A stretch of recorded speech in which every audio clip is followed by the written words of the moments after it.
Before we talk about the seven-figure licensing deal, I need to explain why my parents spent 18 months telling every person in our hometown that I had a complete mental breakdown and checked myself into a long-term psychiatric facility. I was sitting in an Airbnb in Lisbon, Portugal when I found out. It was a Tuesday. I know it was a Tuesday because I had just gotten off a call with a potential investor in the Netherlands, and Tuesdays were my investor call days. I made myself a cup of instant coffee from the little basket on the counter, opened my laptop to review my notes from the call, and there was a voicemail notification from my aunt. She never called me. We were not close in the way that meant regular phone calls. Close the way you are with someone you see at Thanksgiving and genuinely like, but do not text on a random Tuesday afternoon. So I listened to it. Her voice was soft, careful. The kind of careful people use when they are saying something they practiced first. She said she just wanted me to know that the whole family was praying for me, that there was no shame in getting help, that she had gone through something similar in her 30s, and she wished someone had told her sooner that it was okay to not be okay. I sat there with my instant coffee and I listened to that voicemail 3 times. I had not had a breakdown. I was not in a facility. I was in Lisbon, Portugal, working 14-hour days on a digital platform I had been building for almost a year and a half. I had not spoken to my parents in 4 months, which was my choice and which I had made for very specific reasons. But nobody in Knoxville, Tennessee knew that. What they knew was whatever my mother had decided to tell them. I did not call my aunt back that night. I sat with the information for a while, the way you sit with something when you already know, on some level, that it is worse than it looks on the surface.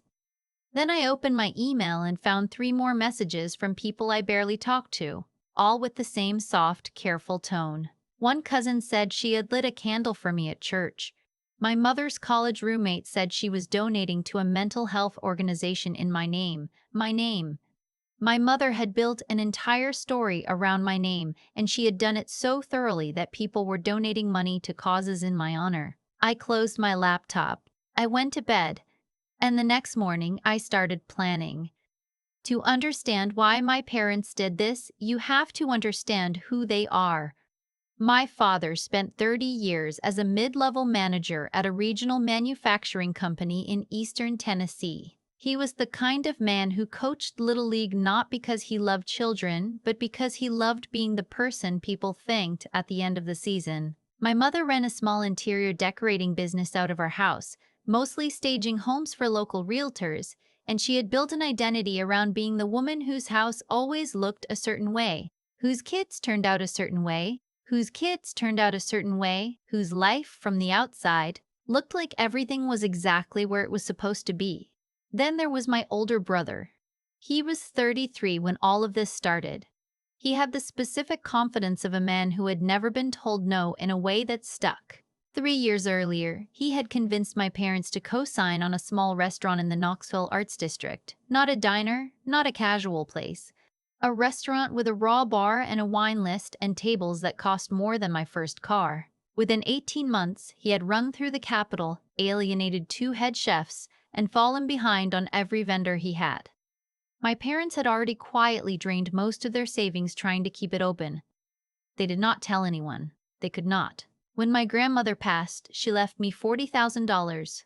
Not my parents, not my brother, me. I was 28 years old, and I had spent the previous 4 years working in product development for a mid-sized software company in Charlotte, learning everything I could about how platforms get built and why they fail. My grandmother knew what I was doing. She had asked me about it on the phone every few weeks for years. She understood it. And she left me the money specifically because she wanted me to have what I needed to do something with what I knew. My parents found out about the inheritance before I did. I still do not know how. What I know is that within 48 hours of the estate notification, my father sat me down at their kitchen table and told me that my brother needed that money. He did not ask. He explained it to me the way someone explains something to a person who does not fully understand the situation yet. The restaurant was the family's investment. My brother's success reflected on all of us. The money my grandmother left me was not really mine in the way I was thinking about it. It was family money. and family money went where the family needed it. I looked at my brother. He was scrolling through his phone. I said no. What happened next was not a conversation, it was a consequence. My mother cried. My father told me I was being selfish in a way that was not worthy of the family. My brother looked up from his phone long enough to tell me I was making everything harder than it needed to be. I drove home. I packed a bag. I spent the night in a hotel and I called a friend who worked in finance to ask her what I needed to do next. Her name was Petra.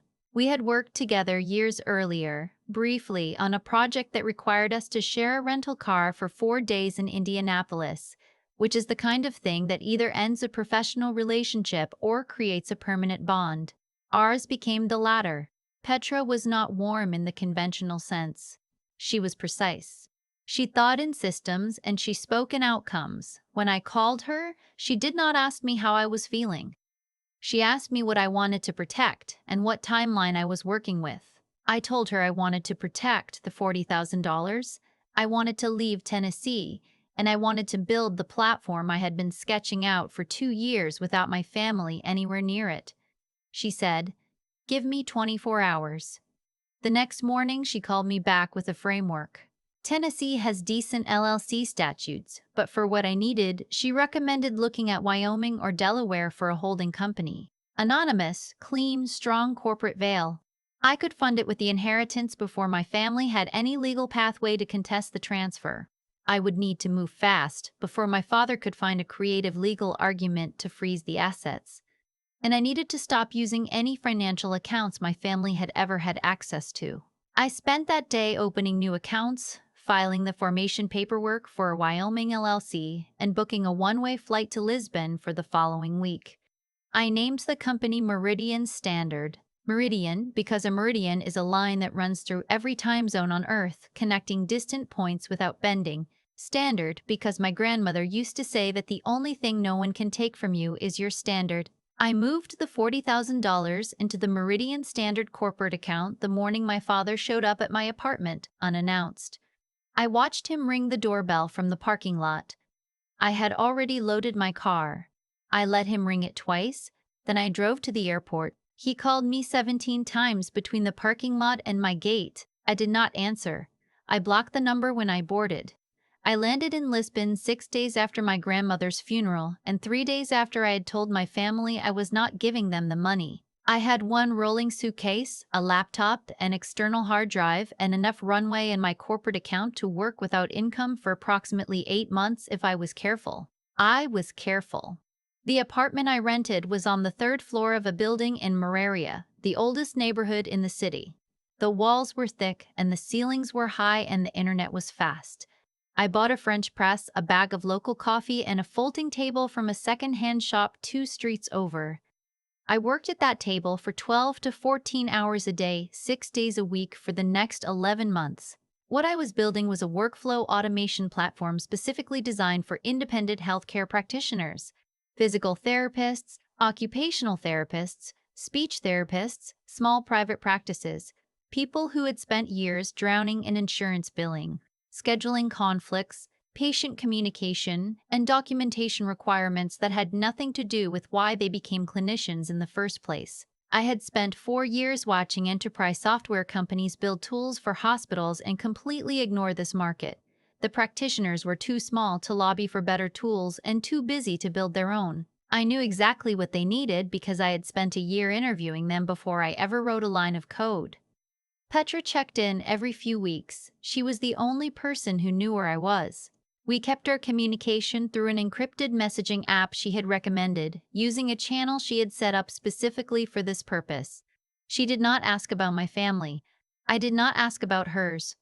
We talked about the product, the market, the early beta testers I was slowly bringing on. Back in Knoxville, my parents needed a story. I understood this, even from across the Atlantic.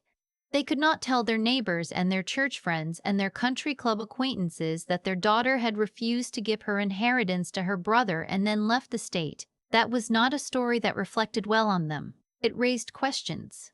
Questions about favoritism, about their son's business, about the kind of family dynamic that produces a daughter who packs her car and drives to the airport without saying goodbye. So they built a different story. My mother told it first to her closest friend, who told it to two other women, who told it to their husbands, who mentioned it to mine. By the time the story had circulated through the social network my parents had built over 30 years, it had a life of its own. I had been struggling quietly for years, apparently. The stress of my job, the pressure I put on myself, a difficult period personally, it had finally caught up with me. I had checked into a residential treatment center for mental health. My parents were heartbroken but supportive. They were asking for privacy during this difficult time. It was airtight. It was sympathetic. It made them look like devoted, suffering parents. It explained my absence, and it made any attempt on my part to contradict it look like exactly the kind of denial a person in crisis would make. I found out the shape of the story through Petra, who had a contact in Knoxville who had heard it through someone connected to my mother's decorating clients. Petra sent me a voice message that said simply, "Your family is telling people you had a breakdown. Do you need me to do anything?" I said not yet. Because here's the thing about that kind of lie, it requires maintenance, and maintenance requires ongoing contact with the people who believe it. My parents needed their community to keep caring, and caring communities eventually ask for updates. They want to know how you are doing. They want to contribute. And that, I understood, was where my father's instincts were going to take him somewhere he could not come back from. It took 4 months.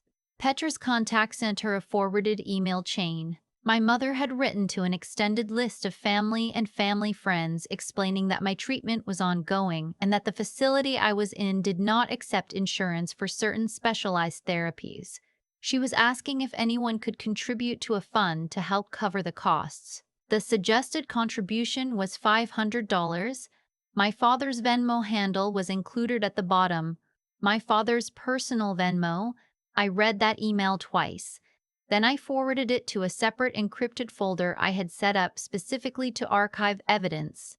I filed it under the same label I had been using for every screenshot, forwarded message, and document Petra had sent me over the previous months. The folder was called Meridian Standard Legal Reserve. I did not feel the urge to call my mother and scream at her. I did not feel the urge to send a message to my extended family explaining the truth. What I felt was a cold, steady clarity that I had learned to recognize as the only productive emotion available in a situation where you need to think 3 steps ahead of someone who is not thinking at all. My parents were soliciting money from family members using my name under false pretenses. They were using their personal financial accounts to receive those funds. They were doing it across state lines via digital communication. That is not a family disagreement, that is wire fraud. And wire fraud is a federal offense. But I was not ready to act on it yet. My platform was 8 months from being ready for a real commercial launch. I needed that launch to be clean.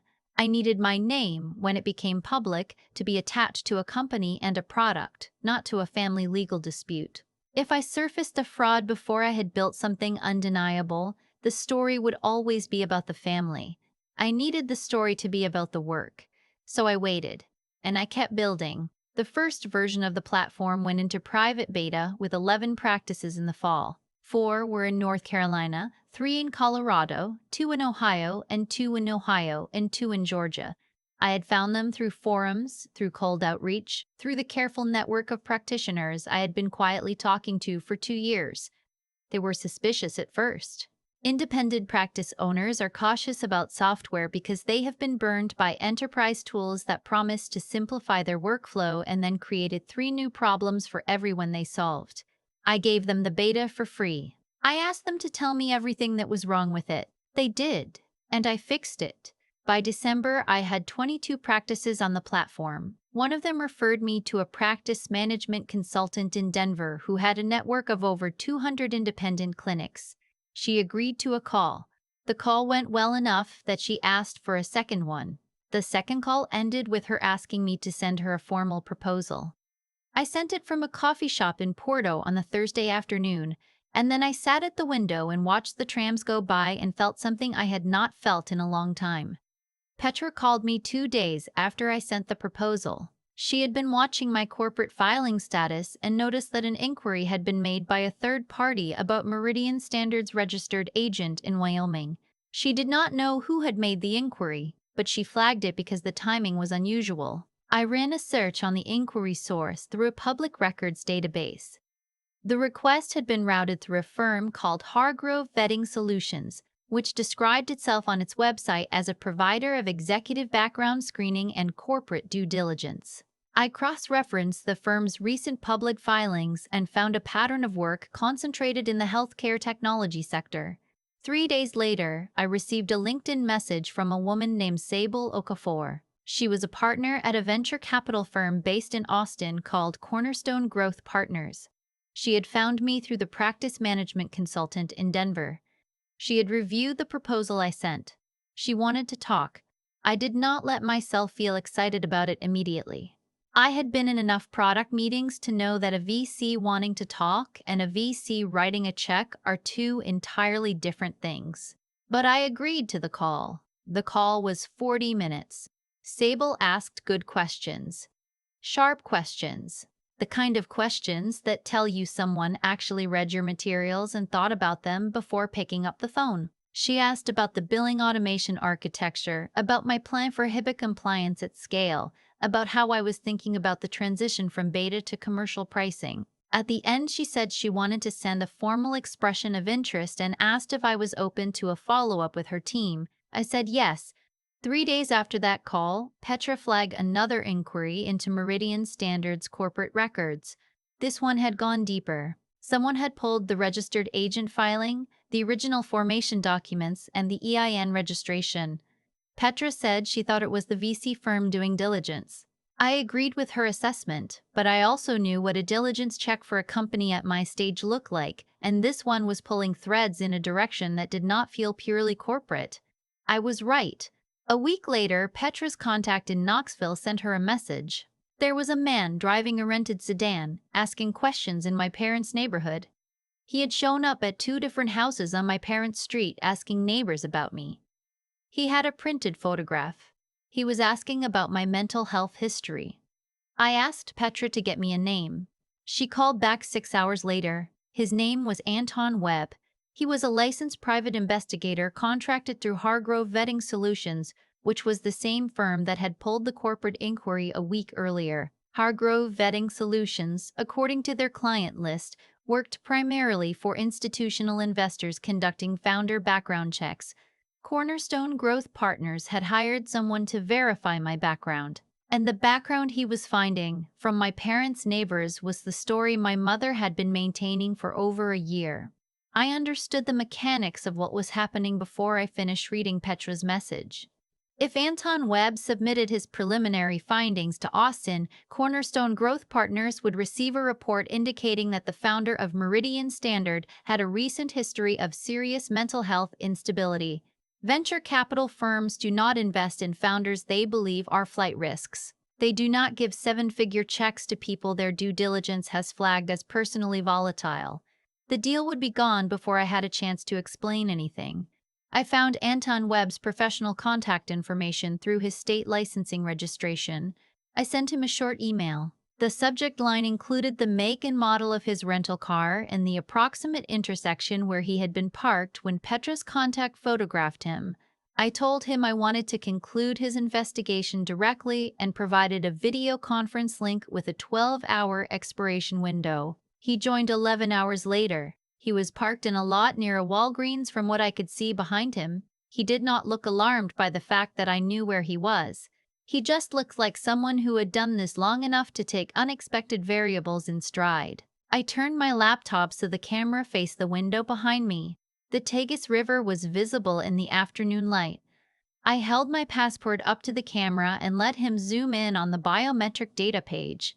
Then I switched my screen share to the Meridian Standard admin dashboard and showed him our live beta metrics. 22 active practices, thousands of billing interactions processed, 0 critical errors in the previous 30 days. I told him what my parents had done, not as a grievance, but as a factual account with documentation. I told him about the Venmo solicitations, the email to the extended family, the specific false claims. I told him I had an archive folder of every piece of evidence Petra and I had collected over the previous year. I offered him a simple proposition. The narrative his current investigation was producing was factually incorrect. Submitting it to his client would constitute a negligent failure of professional due diligence.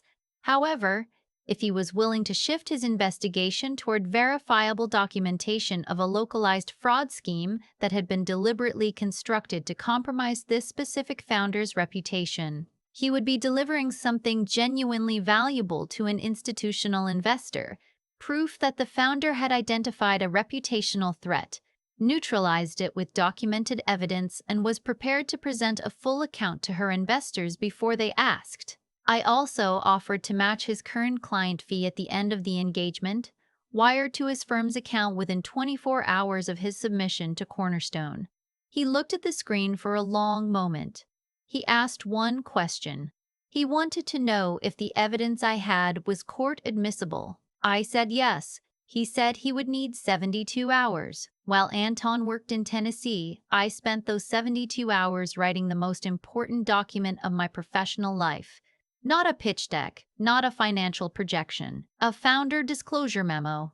11 pages, single-spaced, documenting the complete history of the reputational interference my parents had engineered, the countermeasures I had taken to protect my corporate assets, and the evidence I had compiled of their ongoing solicitation of fraudulent donations using my name.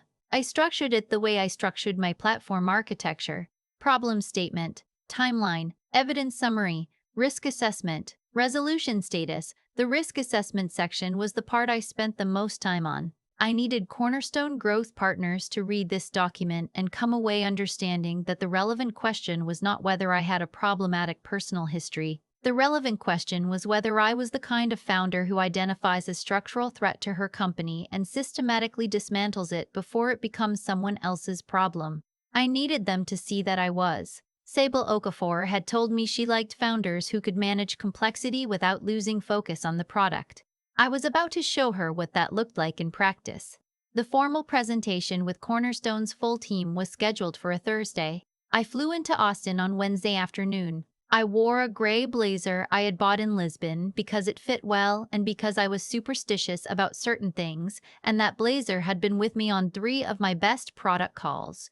The conference room was on the 14th floor, floor-to-ceiling windows, Austin skyline in the distance. Sable was there with 2 of her partners, one of whom had a background in healthcare technology, and the other of whom had a reputation for asking the question no one else in the room wanted to ask. I put my laptop on the table. I had a presentation ready. I did not open it. Instead, I slid a printed copy of the founder disclosure memo across the table to each of them and said, "Before we talk about the platform, I need to show you something." Sable picked up her copy. She read the first page without speaking. Her expression did not change, which was either a good sign or a professional habit. The partner with a healthcare background turned to the evidence summary section almost immediately and started reading the footnotes. The partner with the hard questions put his copy down after the first 2 pages and looked at me directly. He asked why I was showing them this. I told him because their investigator had been in my hometown for the past week talking to my parents' neighbors, and I wanted them to hear the accurate version of events from me before they heard an inaccurate one from anyone else. There was a pause. Sable looked up from her copy. She said, "That explains some things." I said, "Yes, I imagine it does." She asked me how long I had been sitting on this documentation. I told her approximately 14 months.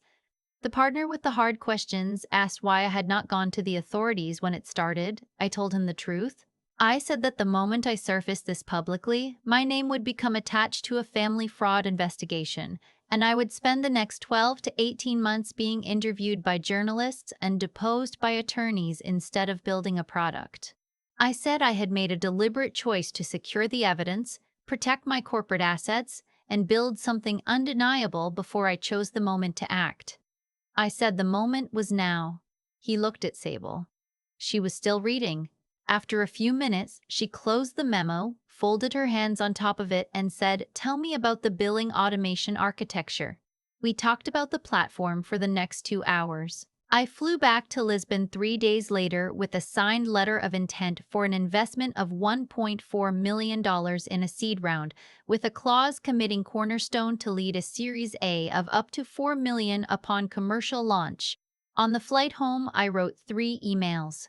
The first was to a civil litigation attorney in Nashville named Douglas Fitch, who specialized in defamation and fraud cases and who had been recommended to me by the same finance contact who had first pointed me to Wyoming LLC law. The second was to Anton Webb, authorizing the final payment to his firm.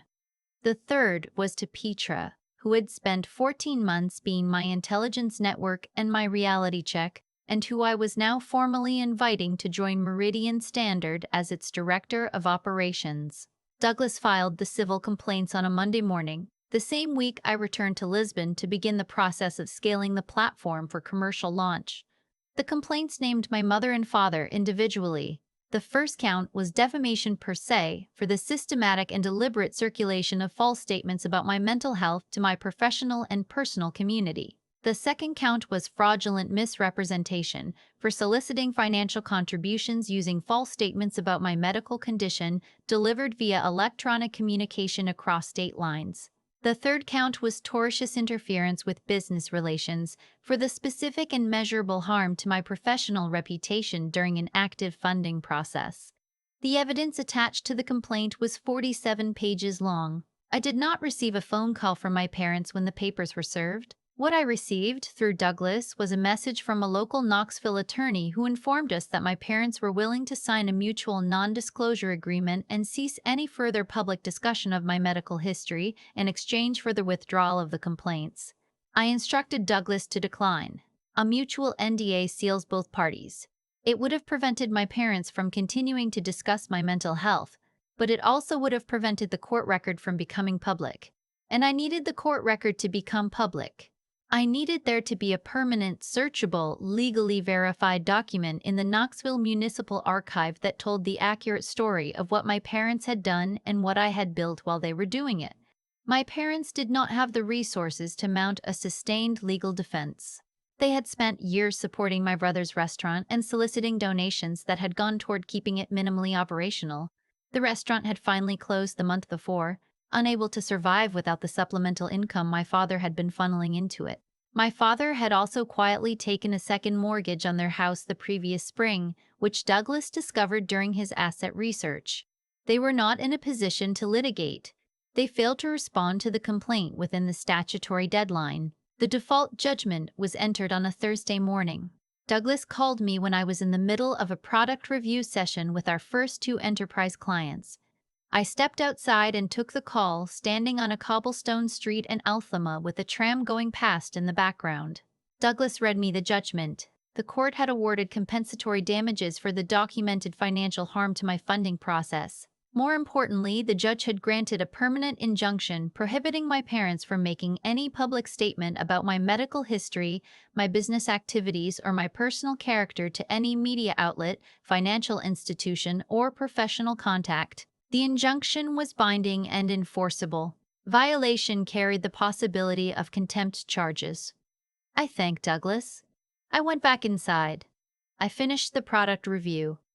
That night, I sat on the balcony of my apartment with a glass of wine and looked at the city lights for a long time. Not because I felt triumphant exactly, more because I wanted to acknowledge the moment before I moved past it. I had spent 14 months doing 2 things simultaneously, building something I believed in and protecting it from people who wanted to use me as a resource rather than respect me as a person. The court had now formalized the second part. I could let go of it and focus entirely on the first. The commercial launch of Meridian Standard happened in the spring. We went from 22 beta practices to over 180 paying clients in the first 8 weeks. The practice management consultant in Denver became our first formal channel partner. Petra built an operations structure that could scale. I hired 3 engineers, a customer success lead, and a compliance specialist. The Cornerstone Series A closed 4 months after the seed round. When the legal team did their final diligence review, they pulled the court records from Knoxville as part of the standard public record search. Sable called me after they reviewed it. She said, and I am summarizing here, that she had seen a lot of founder backgrounds and that this was the first time she had ever seen someone turn a reputational attack into documented evidence of strategic competence. I said something modest in return. I do not remember exactly what. I was looking at our new platform dashboard at the time. watching the billing automation process claims for 180 practices in real time, and it was hard to focus on anything else. My brother found out about the commercial launch through a mutual cousin who had seen a regional business press mention. He called my personal number, which I had changed, and when that did not connect, he called Petra's firm line looking for a way to reach me. Petra took the message and related to me. He wanted to talk. He had some ideas about how his restaurant operations experience might translate into a business development role, and he hoped we could get past what had happened with the family. I wrote him back through Douglas's office. The letter was one paragraph. It acknowledged receipt of his message, informed him that all contact with me or any representative of Meridian Standard should be directed to legal counsel, and outlined the specific ways in which his silence regarding the ongoing fraud during the 18 months in question constituted a knowing failure that had caused me direct professional harm. It was not a door left open. It was a door with a lock on it. My parents' situation resolved itself the way these things tend to when the infrastructure holding them up disappears. With the restaurant closed, the second mortgage straining their monthly budget, and the legal judgment on the public record, the social architecture they had built their identity around began to deteriorate. The people who had donated money to the fictional treatment fund received documentation of the court judgment, which Douglas had mailed to every named individual in the evidence file. Most of them asked for their money back. My parents were forced to liquidate a significant portion of their personal property to make those repayments. The house they had lived in for 26 years went on the market in the fall. I did not feel anything dramatic about that. I had not lived in that house for years. What I felt was something quieter. A recognition that the story my parents had been performing for 30 years, the carefully tended lawn, the right church, the right club, the right neighborhood, had always been a story about control. Control of their image. Control of what other people believed about their family. Control of me, in whatever way they could maintain it. The one thing they had never been able to control was the $40,000 my grandmother had left me, because she had left it specifically to make sure they could not. She had watched them for 30 years. She understood exactly what she was doing. She used to say that money is just a tool. What matters is what you build with it. I built Meridian Standard. I built it in a third-floor apartment in Mararia with a folding table and a French press and a friend who thought in systems. I built it while my parents were telling people I had fallen apart. I built it while my brother was waiting for someone to save his restaurant. I built it while the whole story my family had constructed around who I was supposed to be was quietly coming apart. I am telling you this now not because I want you to feel sorry for me. I do not want that. I am telling you because I spent a long time believing that the only way to manage a family like mine was to keep the peace, to be the one who gave a little more when they asked, to accept the version of myself they had decided on. I was wrong about that. The peace was not peace. It was just a quieter version of the same cage. The day I moved the $40,000 into Meridian Standard and drove to the airport was the day I stopped living inside someone else's story and started writing my own. If that resonates with anything you have been sitting with, I want you to know that you are not alone in it. This channel exists because these stories deserve to be told, clearly and without apology. If you are new here, subscribe and follow Plum Vengeance. Leave a comment telling me where you are listening from and what part of this landed with you. I read all of them, because the thing about building in silence is that eventually the silence breaks, and what comes next belongs entirely to you. There is something nobody tells you about choosing yourself over your family. The choosing is not the hard part. The hard part is living inside the silence that follows, while the people who raised you fill that silence with whatever story serves them best. My parents filled it with a breakdown, with charity donations made in my name, with a community of people who lit candles for a version of me that did not exist, and for a long time I had to let them. Not because I was powerless, but because acting too soon would have cost me everything I was trying to build. That is the part I want to sit with for a moment. The discipline of waiting. There is a version of this story where I call my mother the day I hear the voicemail, where I send a group email to every aunt and cousin correcting the record, where I make my pain visible and my anger loud. I understand why people do that. It feels like truth-telling. It feels like refusing to be erased. But what it actually does in a situation like mine is hand the other person the controls. The moment I made my family's behavior the center of the story, I stopped being the founder building something and became the daughter causing a scene. My parents were counting on that. They had been counting on it my whole life. What my grandmother understood and what she tried to give me along with the money she left was that integrity is not just about being honest. It is about being strategic with your honesty, about knowing when to speak and when to build. She taught me that the most durable kind of power is not the kind you announce. It is the kind that is already standing when the other person finally looks up. I think about Petra a lot when I reflect on this. She never asked me how I was feeling. She asked me what I wanted to protect and what timeline I was working with. That is not coldness. That is a specific kind of love. The kind that respects your intelligence enough to help you think instead of just consoling you. Resilience is not something you have alone. It is something you build in the company of people who refuse to let you settle for surviving when you could be building. My brother waited for someone to save him. My parents built their entire identity around controlling how they appeared to others, and the consequence of those choices was not punishment handed down from somewhere outside them. It was just the natural result of the architecture they had constructed, a structure built on control and image, and the suppression of anyone who threatened the narrative will eventually collapse under the weight of its own pretense. It does not need help collapsing, it just needs to be left alone long enough to meet reality. What I learned is that ethics and intelligence and resilience are not separate qualities. They are the same quality expressed in different moments. Ethics is choosing not to use your power to harm even when you could. Intelligence is knowing which battles to fight and which ones to quietly document. Resilience is waking up in a third-floor apartment in a foreign city, far from everyone you love, and opening your laptop anyway. If you are somewhere in the middle of your own version of this, if someone is telling a story about you that is not true, if your family treats your boundaries as a betrayal, if the people who should be your foundation have made themselves your ceiling instead, I want you to hear this. The most powerful thing you can do is refuse to let their story become yours. Build the thing.